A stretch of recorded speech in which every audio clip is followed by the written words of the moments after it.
Normal గా arrest చేశారు. ఈ ఇష్యూని మేము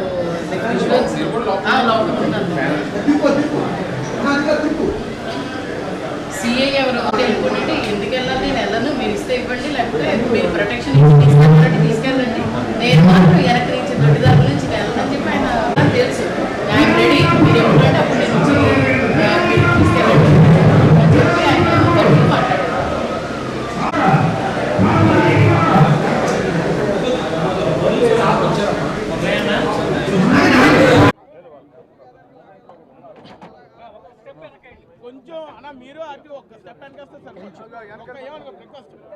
దుర్మార్గమైనటువంటి ప్రజలను మోసం చేస్తూ రాక్షసానందం పొందుతున్నటువంటి తెలుగుదేశం కూటమి నాయకులు చేస్తున్నటువంటి ఆగడాలను ఎవరైతే ఎత్తి చూపుతున్నారో, ఎవరైతే ఎండగడుతున్నారో, వాళ్ళు చేసినటువంటి లోపాలు పాపాలు ఎవరైతే ప్రజల తరపు నుంచి కడుగుతున్నారో వాళ్ళ గొంతు నొక్కాలనే ఉద్దేశంతో ఒక దుర్మార్గమైనటువంటి కేవలం కక్ష సాధింపు చేయాలనే దురుద్దేశంతో రాష్ట్ర మాజీ మంత్రివర్యులు అందరికీ కూడా సుపరిచితులు, మనందరి కాపు నేత అయినటువంటి అంబటి రాంబాబుపై జరిగినటువంటి ఈ చంద్రబాబు చేసినటువంటి దుర్ఘటన కానీ, దుర్మార్గమైనటువంటి తీరు కానీ రాష్ట్రంలో ఉన్నటువంటి వాళ్ళందరూ కూడా ముక్కును వేలేసుకునే పరిస్థితి వచ్చింది. కేవలం తెలుగుదేశం చేస్తున్నటువంటి మోసాలని ఎవరైతే ఎండగడుతున్నారో వాళ్ళ మీద ఎట్టి పరిస్థితుల్లో కూడా ఉక్కుపాదం మోపాలనే ఉద్దేశంతో అంబటి రాంబాబుని గొంతు నొక్కాలని చూస్తున్నారు. ఈరోజు కూటమి నాయకులందరికీ కూడా, ముఖ్యంగా చంద్రబాబు కానీ, పవన్ కళ్యాణ్ కానీ, లోకేష్కి కానీ మీరు చేసినటువంటి ఎత్తుగడ ఎంత దుర్మార్గంగా వ్యవహరించారంటే, ఒక పక్క మొన్ననే చూసాం మన అందరం కూడా, ఇంటిపై దాడి, అంబటి రాంబాబు ఇంటిపై దాడి, ఆఫీసులో ఉన్నటువంటి మొత్తం అంతా కూడా తగలబెట్టేద్దాం, దగ్ధం చేసేస్తానన్నటువంటి తీరు కేవలం కూడా చాలా ప్లాన్డ్గా, ఒక పక్క ఏమో దూలిపాల నరేంద్ర ఇంటి పక్క నుంచి ఉండి ఆ రోజు ఉదయమే పెమ్మసాని సానివేశాలు వేసుకొని మాట్లాడినటువంటి మాటలు, ఒక సాని ఏ విధంగా మాట్లాడుతుందో మాట్లాడినటువంటి తీరు చాలా ఆశ్చర్యం అనిపించింది. మరొక పక్క లోకేష్ ఏమో అక్కడ ఉన్నటువంటి వాళ్ళ ఆఫీస్ నుంచి, తెలుగుదేశం పార్టీ ఆఫీస్ నుంచి ఆయన ఏమో డైరెక్షన్ ఇవ్వడం, ఇక్కడ ఉన్నటువంటి తెలుగుదేశం గోండాలుగా ఉన్నటువంటి వాళ్ళు, తెలుగుదేశం గోండాలుగా చలామణి అవుతున్నటువంటి గోండా నాయకులు ఈరోజు ఇక్కడ గల్లా మాధవ్గా ఉన్నటువంటి గల్లా మాధవి తాలూకా భర్త అని చెప్పాలి, కానీ పరుషంగా మాట్లాడితే గల్లా మాధవి తాలూకా మొగుడు చేసినటువంటి విన్యాసాలు చూస్తుంటే రాష్ట్రంలో ఉన్నటువంటి ప్రజాస్వామ్యాన్ని కాపాడవలసినటువంటి మేధావులందరూ కూడా ఇది ఇంత దుర్మార్గంగా వ్యవహరిస్తున్నటువంటి తీరుకి తగిన సమాధానం ఎవరు చెప్తారని ఎదురు చూస్తున్నారు. అందుకనే ఈరోజు అంబటి రాంబాబు కుటుంబానికి అండగా ఉండాలని, ఇక్కడ వీళ్ళు చేసినటువంటి దూలిపాల నరేంద్ర అవ్వచ్చు, గల్లా మాధవి అవ్వచ్చు, పెమ్మసాని మంత్రిగా ఉన్నటువంటి పెమ్మసాని అదృష్టవశాత్తు వచ్చింది అమెరికా నుండి పరిగెట్టుకొచ్చి ఇక్కడ ఏదో రకరకాలైనటువంటి నాటకాలు ఆడినటువంటి తీరు మన అందరూ కూడా గమనించాం. వీళ్ళందరికీ కూడా తగిన బుద్ధి చెప్పాలనే ఉద్దేశంతో ఈరోజు మా విశాఖపట్నంలో ఉన్నటువంటి ఉమ్మడి విశాఖ జిల్లాలో ఉన్నటువంటి కాపు నేతలందరూ కూడా, వైఎస్ఆర్సీపీలో ఉన్నటువంటి కాపు నేతలందరూ కూడా అంబటి కుటుంబానికి అండగా ఉందామని, అంబటి లాంటి వాళ్ళు గొంతు నొక్కితే అది కేవలం ప్రజాస్వామ్యానికి, ముఖ్యంగా రాష్ట్రంలో ఉన్నటువంటి పేదవాడికి బేదవాడికి కూడా అన్యాయం జరిగే ప్రమాదం ఉందని గమనించి ఈ కుటుంబానికి అండగా తోడుగా నీడగా ఉండాలని ఈరోజు ఆ కుటుంబాన్ని ధైర్యంగా పరామర్శించడం కోసం మేము అందరూ రావడం జరిగింది. ఇలాంటి వాళ్ళందరూ కూడా ప్రజాముఖంగా మీడియా ముఖంగా మీ అందరికి కూడా చెప్తున్నా, ఈ కూటమి ప్రభుత్వం చేస్తున్నటువంటి ఆగడాల్ని, అన్యాయాల్ని మనం సమిష్టిగా పోరాటం చేయవలసిన బాధ్యత మన అందరిపై ఉంది. అంతేకాదు ఈరోజు పవన్ కళ్యాణ్ ప్రశ్నించడానికి వచ్చానని చెప్పాడు. మీరు ప్రశ్నించడానికి వస్తే పవిత్రమైనటువంటి భక్తుల మనోభావాలు దెబ్బతినకూడదని తిరుపతి లడ్డూపై జరుగుతున్నటువంటి జంతువులు కొవ్వు కలిసిందని మీరు చెప్పినటువంటి దానికి మీరే కప్పిపుచ్చుకోవడం కోసం పోస్టర్లన్నీ మీరే వేసి ఆ పోస్టర్ల పేరు లేకుండా ఆ పోస్టర్లన్నీ కూడా మీరు వేశారు.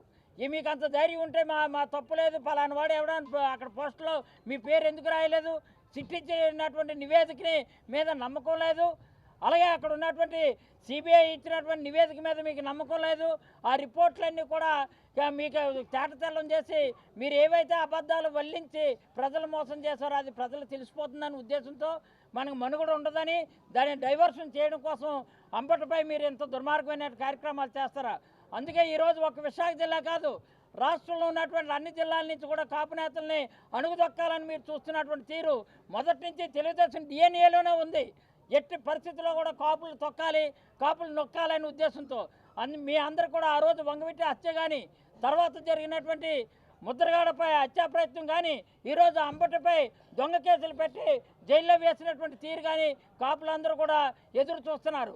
అందుకనే ఈ ప్రారంభం ఇది విశాఖ జిల్లా నుంచే ప్రారంభమైంది. అన్ని జిల్లాల నుంచి కూడా కాపులందరూ కూడా సంఘటితం అవడానికి ఇక్కడ వీళ్ళు చేసిన ఒక సామాజిక వర్గం, ఇక్కడ ఉన్నటువంటి గల్లా మాధవ్ కానీ, పెమ్మసాని కానీ, ఇక్కడ దూలిపాల నరేంద్ర కానీ, అక్కడ లోకేష్ కానీ, మీరందరూ కూడా వీళ్ళపై చేస్తున్నటువంటి కార్యక్రమాలన్నీ కూడా కాపులందరూ కూడా కళ్ళెర పెడుతున్నారు.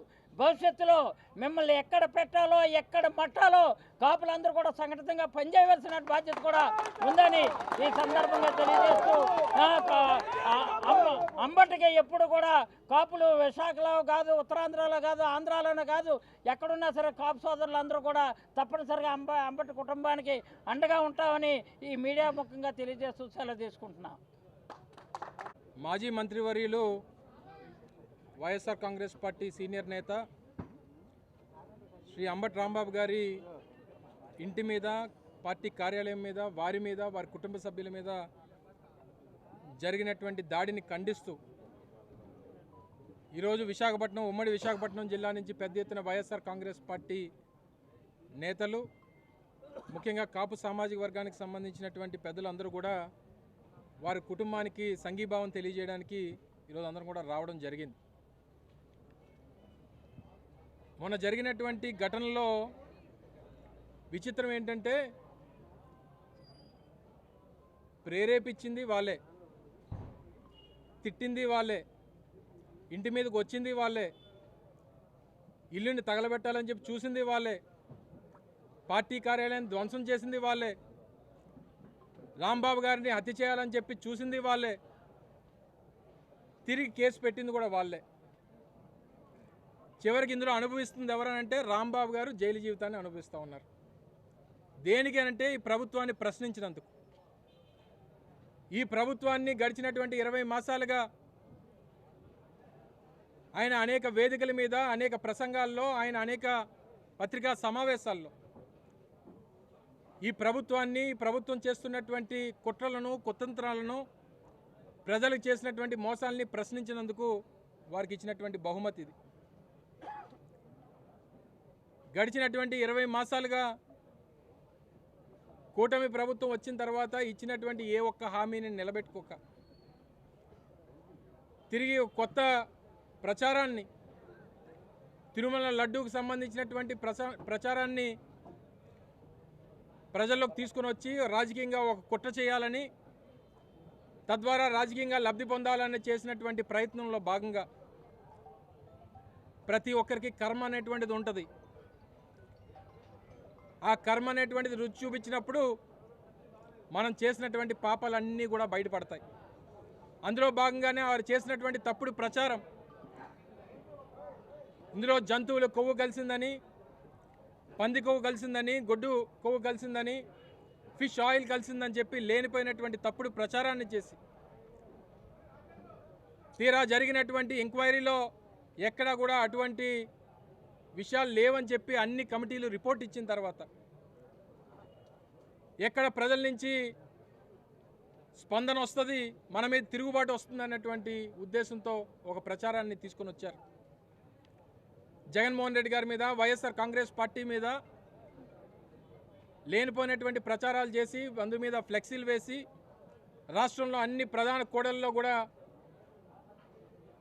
ఈ ఫ్లెక్సీల్ని ప్రదర్శించి రెచ్చగొట్టేటువంటి కార్యక్రమం చేస్తే 30వ తారీఖున రాంబాబు గారు హెచ్చరించారు, 24 గంటల్లో దాన్ని తీయకపోతే మేము తొలగించాల్సినటువంటి పరిస్థితి వస్తుందని చెప్పి. 31వ తారీఖున రాష్ట్ర వ్యాప్తంగా వైఎస్ఆర్ కాంగ్రెస్ పార్టీ ఒక కార్యక్రమానికి పిలుపునిస్తే ఆ తిరుమల తిరుపతి వెంకటేశ్వర స్వామి వారి తాలూకా ఆ సన్నిధికి వెళ్ళి అందరూ కూడా అన్ని నియోజకవర్గాల్లో ఈ ప్రభుత్వానికి బుద్ధి రావాలి, వారు చేసినటువంటి పాపాలు తెలుసుకోవాలని చెప్పి ఒక పూజా కార్యక్రమాన్ని ఏర్పాటు చేశాం. వారు ఆ కార్యక్రమానికి హాజరయ్యి తిరిగి వస్తూ ఉన్నారు. కర్రలు, లాఠీలు, రాడ్లు పట్టుకొని రోడ్డు మీద నిల్చుంటే వారి కాపలా కాసింది ఈ రాష్ట్రంలో ఉన్నటువంటి పోలీస్ శాఖ. ఈరోజు ఈ రాష్ట్రంలో లాఠీ పట్టుకునేటువంటి, రాష్ట్రంలో కాదు దేశంలో ఎవరికన్నా లాఠీ పట్టుకునేటువంటి హక్కు ఉందనంటే ఒక్క పోలీసులకే మాత్రమే. కానీ ఈ రాష్ట్రంలో తెలుగుదేశం పార్టీ కార్యకర్తలకి, కూటమి పార్టీలో ఉన్నటువంటి నాయకులకు కూడా ఆ లాఠీలు, కర్రలు, రాడ్లు పట్టుకునేటువంటి హక్కుని, అధికారాన్ని ఈ రెడ్ బుక్ రాజ్యాంగం ఇచ్చింది వాళ్ళకి.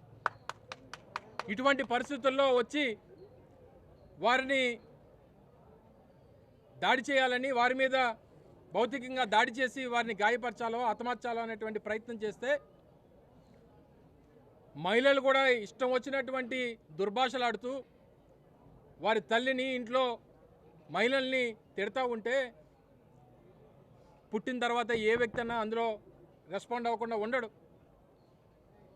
కానీ వారు ఆ సందర్భంలో వారు ప్రేరేపిస్తే వాళ్ళు రెస్పాండ్ అయ్యారు. వారు తిరిగి మాట తూలారు, వచ్చి ఇక్కడికి వచ్చి పొరపాటు అని చెప్పి చెప్పడం జరిగింది ఇదే వేదిక మీద. ఒకవేళ నిజంగా ఆ మాట అన్నందుకు మీరు కేసు పెట్టాలంటే పెట్టండి, అరెస్ట్ చేయాలనుకుంటే చేయండి, అది చట్టం ఇచ్చినటువంటి హక్కు అది. కానీ ఇంటి మీదకి వచ్చి దాడి చేసి, కార్యాలయంలో వారు ఉంటే ఇంట్లో ఉన్నటువంటి మహిళలు ఏం చేశారు? ఇంట్లో మహిళలు, పిల్లలు, వారి భార్య, కూతుర్లు, మనవలు అందరూ కూడా ఇంట్లో ఉంటే వారి ఇంటి మీద దాడి చేసి, ఇంటికి నిప్పు పెట్టి, ఆఫీస్ మీద దాడి చేసి, ఆఫీస్కి నిప్పు పెట్టి హత్య చేయాలని చెప్పి చూస్తే ఇది మీకు ఏ రాజ్యాంగం ఇచ్చింది? ఏ చట్టం మీకు చెప్పింది? ఆ రోజు గడిచిపోయి ఉండొచ్చు, మళ్ళీ రోజులు ఎప్పుడు కూడా ఒకేలాగా ఉండవు అనేటువంటి విషయాన్ని తెలియజేస్తూ ఉన్నాం.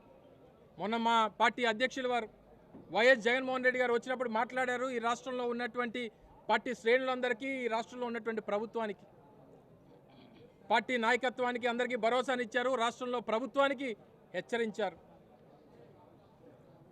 మళ్ళీ ఈరోజు రాంబాబు గారి మీద మళ్ళీ కొత్తగా 17 కేసులు అంట. నిన్నటి వరకు 16, మళ్ళీ 17 కేసులు, మొత్తం 33 కేసులు. ఏం పాపం చేశారు? ఏం తప్పు చేశారు? మీరు అమ్మల్ని, తల్లుల్ని, భార్యల్ని తిడతా ఉంటే నోరు మూసుకొని కూర్చోవాలా? తిరిగి ఆయన పెద్దరికానికి వారు పొరపాటు జరిగిందని చెప్తే వారి ఇంటి మీద దాడి చేస్తారా?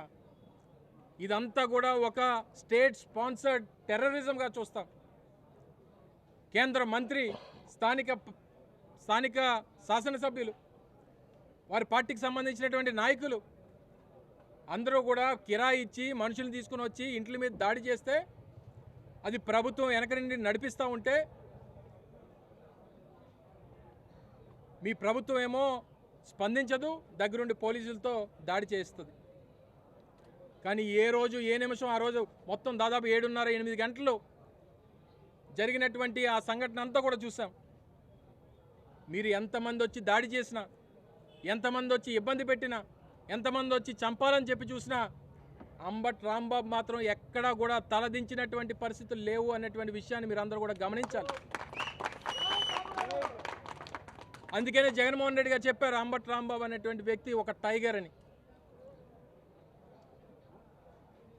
అవసరమైతే 2 అడుగులు వెనక్కేస్తుంది పులి. సమయం వచ్చినప్పుడు ఆ పులి దాటిని తట్టుకునేటువంటి శక్తి మీకు ఎవరికి ఉండదు అనేటువంటి విషయాన్ని కూడా ఈ సందర్భంగా తెలియజేస్తా ఉన్నాం. మీరు చేసినటువంటి పాపాలు మీకు ఎవ్వరూ కూడా, ఇందాక మా సోదరులు పెద్దలు చెప్పినట్టు, తెలుగుదేశం పార్టీకి ఏంటంటే ఆ పార్టీని ప్రశ్నించేటువంటి దాంట్లో కాపులు అనేటువంటి వారు ఉండడానికి వీల్లేదు. కాపులు ఎవరన్నా ఉంటే వారు చెప్పు కింద ఉండాలి తప్ప తెలుగుదేశం పార్టీని ప్రశ్నించేటువంటి హక్కు వారికి లేదు. అయితే మా పార్టీలో ఉండాలి, లేదా మాతో జతకట్టినటువంటి పార్టీలో ఉండాలి తప్ప ప్రతిపక్షంలో ఉండి మమ్మల్ని విమర్శించేటువంటి హక్కు వాళ్ళకి లేదు అనేటువంటిది ఈరోజు మొదలైనది కాదు.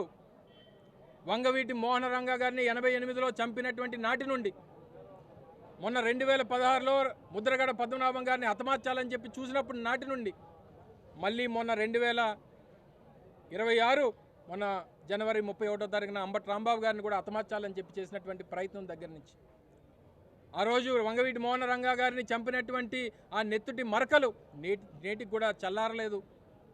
మీ మీద కోపం ఉంది. మీరు చేసినటువంటి పాపాన్ని ఈ రోజుకి ఎక్కడ కూడా రాష్ట్ర వ్యాప్తంగా, దేశవ్యాప్తంగా ఉన్నటువంటి ఈ సామాజిక వర్గం ఎప్పుడు కూడా మర్చిపోదు అనేటువంటి విషయాన్ని తెలియజేస్తూ ఉన్నాం. ఇప్పటికన్నా మీలో మార్పు రావాలి. 20 మాసాలు అయింది, ఇచ్చినటువంటి ఏ ఒక్క హామీ గుర్తులేదు. తిరిగి పైపెచ్చు తప్పుడు ప్రచారాలు. తిరుపతి లడ్డు మీద ఒక ప్రచారం, విశాఖపట్నంలోనేమో భూములు దోచుకుంటారు, మీ కుటుంబానికి ఒక 5,000 కోట్ల రూపాయల భూమిని దారాదత్తం చేయాలని చెప్పి చూస్తారు.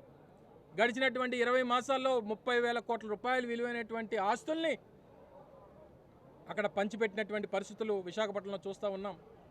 ఎక్కడైతే ప్రశ్నిస్తారో, ఎక్కడైతే ఇష్యూస్ బయటకు వస్తాయో, ఎక్కడైతే నాయకులు స్పందిస్తారో ఎక్కడికక్కడ దాడి చేయాలనేటువంటి వీరి తాలూకా రాజ్యాంగం, వీరి తాలూకా రెడ్ బుక్ రాజ్యాంగాన్ని ప్రజలు ఎక్కువ కాలం అంగీకరించరు, స్వాగతించరు, స్వీకరించరు. తప్పకుండా రేపు అనేటువంటి రోజు వస్తుంది. ఆ రోజు అందుకనే ఈ ఇన్సిడెంట్ జరిగినటువంటి రోజే మాట్లాడాం. ఆ రోజు నుంచి మా నాయకత్వం అంతా కూడా మాట్లాడుతూ ఉన్నారు. ఈరోజు కూడా విశాఖపట్నం, ఉమ్మడి విశాఖపట్నం జిల్లా నుంచి వీరందరూ రావడానికి గల కారణం 450 కిలోమీటర్లు ప్రయాణం చేసి ఇంతమంది స్వచ్ఛందంగా వచ్చారంటే కేవలం వారి కుటుంబ సభ్యులకి మేము తోడుగా ఉన్నాం, వైఎస్ఆర్ కాంగ్రెస్ పార్టీ తోడుగా ఉంది, మీకు ఏ ఆపద వచ్చినా సరే మీకు అండగా నిలబడతాం అన్నటువంటి ఒక భరోసాని వారి కుటుంబ సభ్యులకి ఇవ్వాలన్నటువంటి ఉద్దేశంతో పెద్ద ఎత్తున వచ్చాం. చాలామంది అన్నారు రాంబాబు గారు వచ్చిన తర్వాత వెళ్తే బాగుంటుందని. రాంబాబు గారు వచ్చిన తర్వాత మన ఎవరు అవసరం ఉండదు. ఆయన చూసుకోగలడు, ఆయన తట్టుకోగలడు, ఆయన ఎదిరించగలడు అనేటువంటి ధైర్యం మా అందరికీ ఉంది.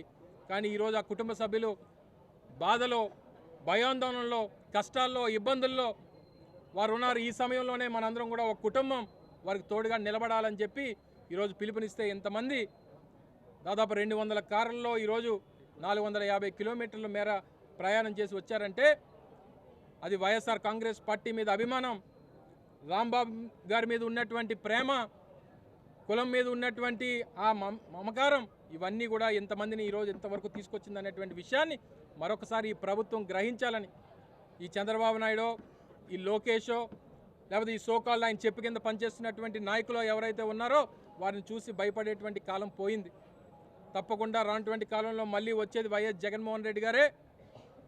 మీరు చేసినటువంటి ప్రతి పాపానికి, మీరు చేసినటువంటి ప్రతి గాయానికి తిరిగి వడ్డీతో సహా తిరిగి చెల్లిస్తామన్నటువంటి విషయాన్ని మరొకసారి ఈ సందర్భంగా తెలియజేసుకుంటూ, పిలుపునిచ్చినటువంటి వెంటనే ఇంత పెద్ద ఎత్తున మీరందరూ కూడా విచ్చేసి ఆ రోజు రాంబాబు గారిని కాపాడుకునేటువంటి దాంట్లో చాలామంది స్థానిక నాయకత్వం, మహిళలు కూడా చాలామంది వారికి అండగా నిలబడి వారిని కాపాడుకునేటువంటి దాంట్లో నిలబడినటువంటి వారందరికీ కూడా హృదయపూర్వకంగా వారికి అభినందనలు తెలియజేసుకుంటూ, తప్పకుండా పార్టీకి ఎవరికి కష్టం వచ్చినా అందరం తోడుగా ఉండాలి, నిలబడాలి, ఒక కుటుంబంగా కలిసి ఉండాలనేటువంటి విషయాన్ని మరొకసారి ఈ సందర్భంగా తెలియజేసుకుంటూ, వారి కుటుంబానికి మా అందరి తరపున హృదయపూర్వకంగా వారికి ధైర్యాన్ని కల్పించేటువంటి కార్యక్రమం చేసినటువంటి దానికి ఇచ్చేసినటువంటి ప్రతి ఒక్కరికి హృదయపూర్వకంగా ధన్యవాదాలు తెలియజేసుకుంటాం. వైఎస్ఆర్ కాంగ్రెస్ పార్టీ మీద అభిమానం, రాంబాబు గారి మీద ఉన్నటువంటి ప్రేమ, కులం మీద ఉన్నటువంటి ఆ మమకారం, ఇవన్నీ కూడా ఎంతమందిని ఈరోజు ఎంతవరకు తీసుకొచ్చింది అనేటువంటి విషయాన్ని మరొకసారి ఈ ప్రభుత్వం గ్రహించాలని, ఈ చంద్రబాబు నాయుడు, ఈ లోకేషో, లేకపోతే ఈ సోకాళ్ళు ఆయన చెప్పు కింద పనిచేస్తున్నటువంటి నాయకులు ఎవరైతే ఉన్నారో వారిని చూసి భయపడేటువంటి కాలం పోయింది. తప్పకుండా రానటువంటి కాలంలో మళ్ళీ వచ్చేది వైఎస్ జగన్మోహన్ రెడ్డి గారే. మీరు చేసినటువంటి ప్రతి పాపానికి, మీరు చేసినటువంటి ప్రతి గాయానికి తిరిగి వడ్డీతో సహా తిరిగి చెల్లిస్తామన్నటువంటి విషయాన్ని మరొకసారి ఈ సందర్భంగా తెలియజేసుకుంటూ, పిలుపునిచ్చినటువంటి వెంటనే ఇంత పెద్ద ఎత్తున మీరందరూ కూడా విచ్చేసి ఆ రోజు రాంబాబు గారిని కాపాడుకునేటువంటి దాంట్లో చాలామంది స్థానిక నాయకత్వం, మహిళలు కూడా చాలామంది వారికి అండగా నిలబడి వారిని కాపాడుకునేటువంటి దాంట్లో నిలబడినటువంటి వారందరికీ కూడా హృదయపూర్వకంగా వారికి అభినందనలు తెలియజేసుకుంటూ, తప్పకుండా పార్టీకి ఎవరికి కష్టం వచ్చినా అందరం తోడుగా ఉండాలి, నిలబడాలి, ఒక కుటుంబంగా కలిసి ఉండాలనేటువంటి విషయాన్ని మరొకసారి ఈ సందర్భంగా తెలియజేసుకుంటూ, వారి కుటుంబానికి మన అందరి తరపున హృదయపూర్వకంగా వారికి ధైర్యాన్ని కల్పించేటువంటి కార్యక్రమం చేసినటువంటి దానికి ఇచ్చేసినటువంటి ప్రతి ఒక్కరికి హృదయపూర్వకంగా ధన్యవాదాలు తెలియజేసుకుంటాం. జరిగినటువంటి హత్యాయత్నం ఏదైతే ఉందో అది పెమ్మసాని గారి ఆదేశాల మేరకు మన గల్లా మాధవి గారి ఆధ్వర్యంలో, ఆవిడ పర్యవేక్షణలో, పోలీసు వారి సహకారంతో జరిగినటువంటి ఈ హత్యాయత్నాన్ని పార్టీలకు అతీతంగా అందరూ ఖండిస్తుంటే, ఆవిడ తిరిగి మరుసటి రోజు ప్రెస్ మీట్ పెట్టి లైవ్లో బెదిరింపులకు దిగారు. నేను మళ్ళీ వస్తాను, మీ ఇంటికి పరామర్శకి వచ్చే వాళ్ళు ఆస్తులు అమ్ముకోవాలి అని ఆవిడ లైవ్లో కూర్చుని మా కుటుంబ సభ్యుల్ని ఆవిడ హెచ్చరిస్తున్నారు. దీన్ని ఎలా చూడాలో నాకు అర్థం కావట్లా. ఒక పక్కనేమో నేను సారీ అడగడానికే వచ్చానని చెప్తున్నారు, ఒక పక్కనేమో పరామర్శ అనే పదాన్ని ఉపయోగిస్తున్నారు. అంటే సారీ అడగడానికి వస్తే పరామర్శ ఎందుకు ఉంటుందండి? అంటే మీరు ఇండైరెక్ట్గా మళ్ళీ దాడి చేస్తాను అని చెప్పి మీరు హెచ్చరిస్తున్నారు మమ్మల్ని. మీరేమనుకుంటున్నారు? గల్లా మాధవి గారిని నేను సూటిగా అడుగుతున్నా, మీరు మొదటిసారిగా ఎమ్మెల్యేగా గెలిచారు, మీకు ఇంత అధికార అహంకారం పనికి రాదు. మీరు వ్యవస్థల కన్నా పవర్ఫుల్ అనుకుంటున్నారా? న్యాయ వ్యవస్థ కన్నా, పోలీసు వ్యవస్థ కన్నా మీరు పవర్ఫుల్ అనుకుంటున్నారా? మీరు శాసనసభ్యులు కావచ్చు, సీఎం కావచ్చు, మినిస్టర్ కావచ్చు, వ్యవస్థలకు లోబడి పనిచేయాలనే ఇంకితం మీకు లేదా అని నేను ఈ సందర్భంగా నేను ప్రశ్నిస్తున్నాను ఆవిడని.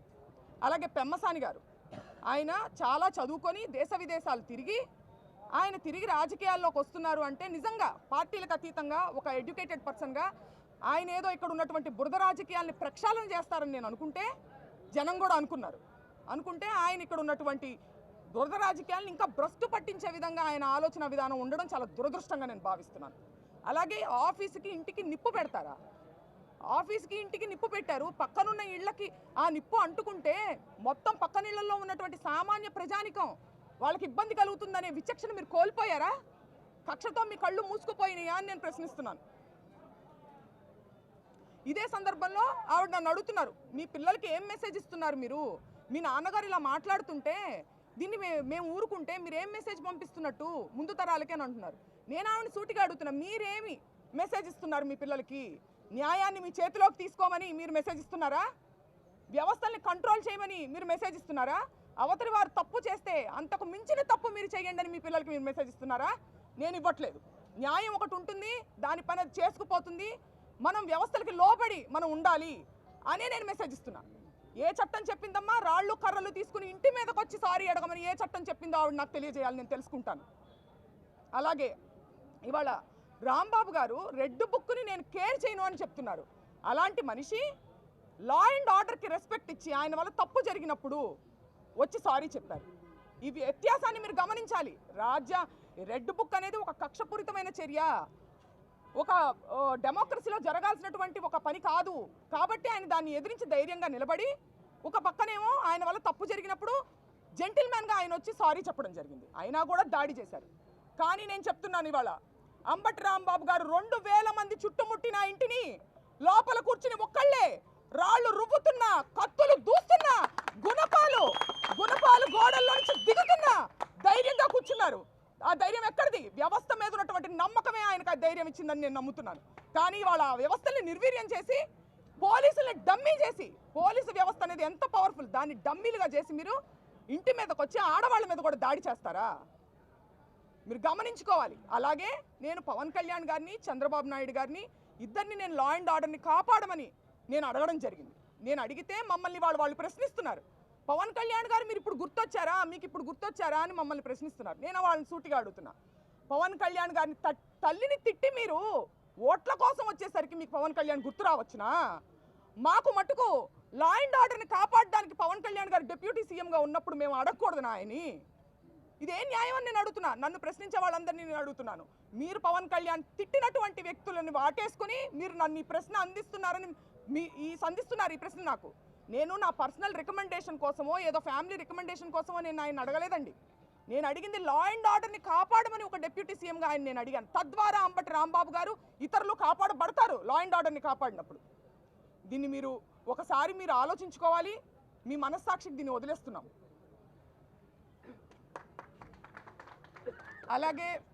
అలాగే ఈ సందర్భంగా మా కోసం ఈ కష్టకాలంలో మాకు సపోర్ట్గా ఉండడం కోసం, మాకు ధైర్యాన్ని ఇవ్వడం కోసం తరలి వచ్చిన మా అన్నలకి తమ్ముళ్ళకి అందరికీ నేను ఎప్పటికీ రుణపడి ఉంటానని, మా కుటుంబం ఎప్పటికీ రుణపడి ఉంటుందని తెలియజేసుకుంటున్నాను. కృతజ్ఞతలు.